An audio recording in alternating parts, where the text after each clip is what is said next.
High साथी, तपाईहरुले मेरो च्यानलमा स्वागत छ। आज म अनबक्सिङ गर्न गइरहेको छु इलेक्ट्रिक केटल। देख्न सक्नुहुन्छ, यसलाई साधारण भाषामा हामीले नेपालीमा केतली भन्छौं, तर यसलाई इंग्लिशमा केटल भन्छ। इलेक्ट्रिक केटल यो लाइनबाट पानी तताउने हो। यो तपाईले यसमा चिया पनि पकाउन सक्नुहुन्छ, पानी तताउन सक्नुहुन्छ, या तपाईले केही चीज बोइल गर्न सक्नुहुन्छ। यो लाइनबाट चल्ने केतली हो। यो त्यही हो, यहाँ देख्न सक्नुहुन्छ। आज यसको अनबक्सिङ गर्न गइरहेको छु म। यहाँ देख्न सक्नुहुन्छ, फुल ओभरभ्यू देखाउन गइरहेको छु। देख्न सक्नुहुन्छ यहाँ यो बक्सको मात्र। त्यसपछि यदि तपाई च्यानलमा नयाँ हुनुहुन्छ, च्यानललाई सब्स्क्राइब गर्नु साथै बेल आइकनलाई पनि प्रेस अल गर्न साथै भिडियोलाई लाइक पनि गरिदिनु। देख्न सक्नुहुन्छ, सबभन्दा पहिला त अनबक्सिङ गर्नुभन्दा तपाईले यहाँ देख्न सक्नुहुन्छ फोर्स पावर अफ टेक्नोलोजीबाट यो छ आधारित। यहाँ इलेक्ट्रिक केटल हो। यहाँ देख्न सक्नुहुन्छ। अनि तपाईले यहाँ बक्समा मेन्सन गरेको छ 360 डिग्री रोटेसन बेसमा छ। यो तपाईले 360 डिग्री रोटेसन बेसमा। अनि यसको वेट साइज हो 1.8 लिटर। तपाईले यसमा 1.8 लिटर पानी अटाउँछ यसमा, यो केतलीमा। यहाँ देख्नुहुन्छ। अझै यहाँ देख्नु त तपाईले यहाँ चिया पनि बनाउन सक्नुहुन्छ। यहाँ छ। त्यसपछि तपाईले यहाँ निम्बु वाला पानी पनि छ, र यहाँ पनि जुसको त्यो पनि बनाउन सक्नुहुन्छ। मेन्सन यहाँ भेराइटीको छ। देख्नुहुन्छ, अझै बक्समा मेन्सन गरेर देखाइदिन्छु। यहाँ बक्समा मेन्सन गरेको छ। यहाँ फोर्स पावर अफ टेक्नोलोजी छ। त्यसपछि इलेक्ट्रिक केटल छ। यहाँ FRK -1.8 लिटरको यो पानी अट्छ। यसमा देख्न सक्नुहुन्छ 220 भोल्टेज, 500 हर्ज र अप टु 1500 वाट र 10% वाटको छ। यहाँ देख्नुहुन्छ क्यापासिटी 1.8 लिटर छ।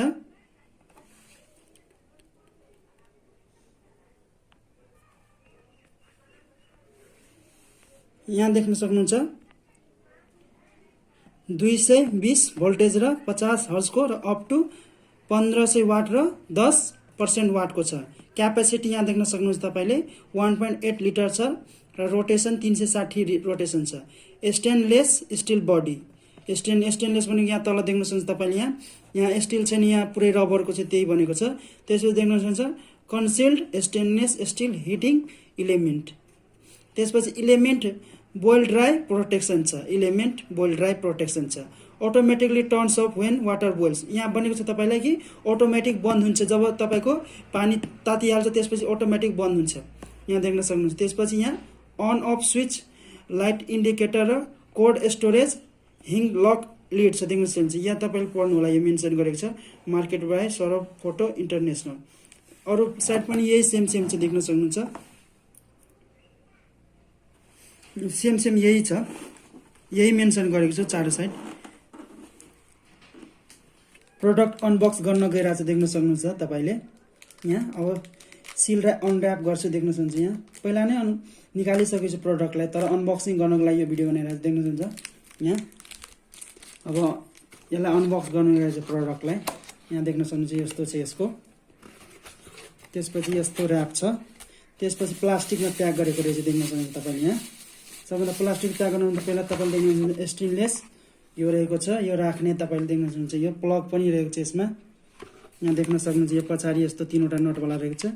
तपाईले यसरी राख्न सक्नुहुन्छ। यहाँ लगभग 1 मिटरको 1 मिटर भन्दा अलि थोरै होला यो तार दिएको छ। 1 मिटर भन्दा थोरै तार चाहिँ देख्न सक्नुहुन्छ तपाईले। यसलाई साइडमा राखिदिन्छु यहाँ। त्यसपछि अब मेन प्रोडक्ट निकाल्छौँ हामीले। यहाँ देख्न सक्नुहुन्छ तपाईले। अब यो बक्सलाई साइड लगाउँछु। अब यो प्रोडक्ट निकाल्छु यो प्लास्टिकबाट। यहाँ देख्न सक्नुहुन्छ तपाईले। प्लास्टिकलाई साइड लगाइदिन्छु। त्यसपछि देख्न सक्नुहुन्छ फुल ओभरभ्यू तपाईले।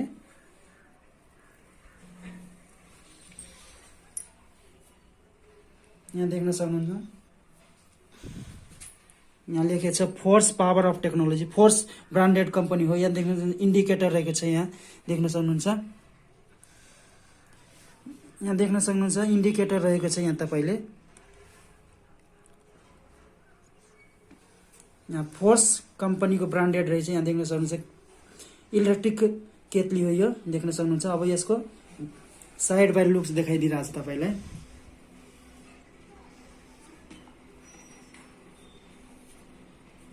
यहाँ नटहरु लागेको छ। यहाँ यस्तो छ। यहाँ फोर्स कम्पनीको ब्रान्डेड रहेछ तल पनि। अब यसको भित्र देखाउन गइरहेको छु। अब यहाँ स्विच रहेछ अन अफ गर्नको लागि। अन अफ गर्नको लागि स्विच रहेछ। यहाँ देख्न सक्नुहुन्छ तपाईले। यहाँ अन अफ गर्नको लागि स्विच रहेछ, देख्न सक्नुहुन्छ तपाईँले। यो खट खट बोलिरहेछ यहाँ। अब यहाँ यसरी तपाईँले निकाल्न सक्नुहुन्छ। यहाँ थिचेर तपाईँले देख्न सक्नुहुन्छ। यसरी थिचेर यसरी यसलाई अनकभर गर्न सक्नुहुन्छ। भित्र देख्न सक्नुहुन्छ तपाईँले यस्तो छ।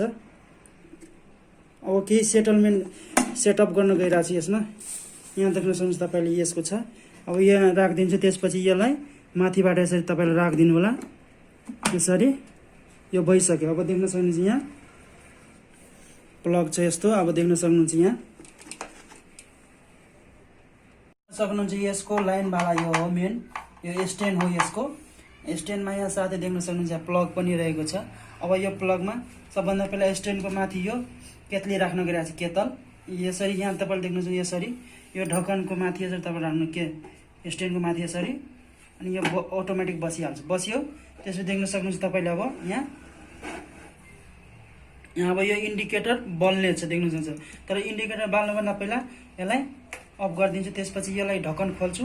त्यसपछि यसमा पानी हाल्छु केही, देख्न सक्नुहुन्छ। बोइल गर्नको लागि पानी बोइल गर्नु अहिले इक्जाम्पलको लागि मात्र देखाउन गइरहेको छु।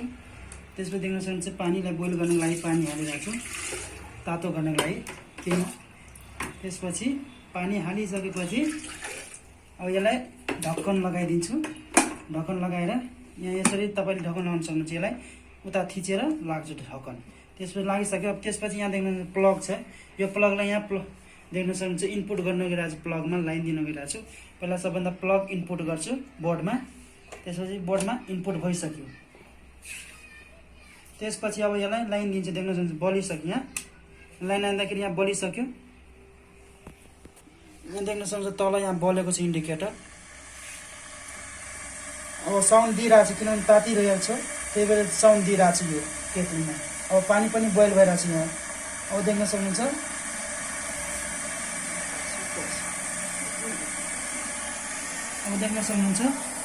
यहाँ। अब यसलाई ढक्कन खोल्छु। देख्न सक्नुहुन्छ तपाईँले पानी तातिरहेको छ, देख्न सक्नुहुन्छ। यो साउन्ड आइरहेको छ नि, देख्न सक्नुहुन्छ तपाईँले। केही क्षणपछि अब देख्न सक्नुहुन्छ पानी पुरै तातिहाल्छ। अब अहिले ढक्कन लगाइदिन्छु। केही 2 मिनटपछि तपाईँले फेरि भिडियो कन्टिन्यू हुनेछ। यहाँ देख्न सक्नुहुन्छ अब अनकभर गर्न गइरहेको छु। पानी तातिसकेछ। अब यसलाई ढक्कन खोलिरहेको छु म। यहाँ देख्न सक्नुहुन्छ तपाईँले पानी अब हल्का बाफ आइरहेछ। यहाँ देख्न सक्नुहुन्छ तपाईँले साउन्ड पनि आइरहेछ। यो अटोमेटिक हो। पुरै तातिसकेपछि यो अटोमेटिक अफ हुन्छ। यहाँ देख्न सक्नुहुन्छ तपाईँले बोर्डमा लागेछ यो। अब कम भइरहेछ अटोमेटिक बन्द भइहाल्छ। अहिले म ढक्कन लगाइरहेको छु। अटोमेटिक लाग्यो। अब त्यसपछि केही क्षणपछि अटोमेटिक बन्द भइहाल्छ। आई होप कि तपाईँले यो भिडियो मन परेको होला। भिडियो मन परेमा लाइक सेयर गरिदिनु, साथै भिडियो कस्तो लाग्यो कमेन्ट पनि गरिदिनु। Thank you so much.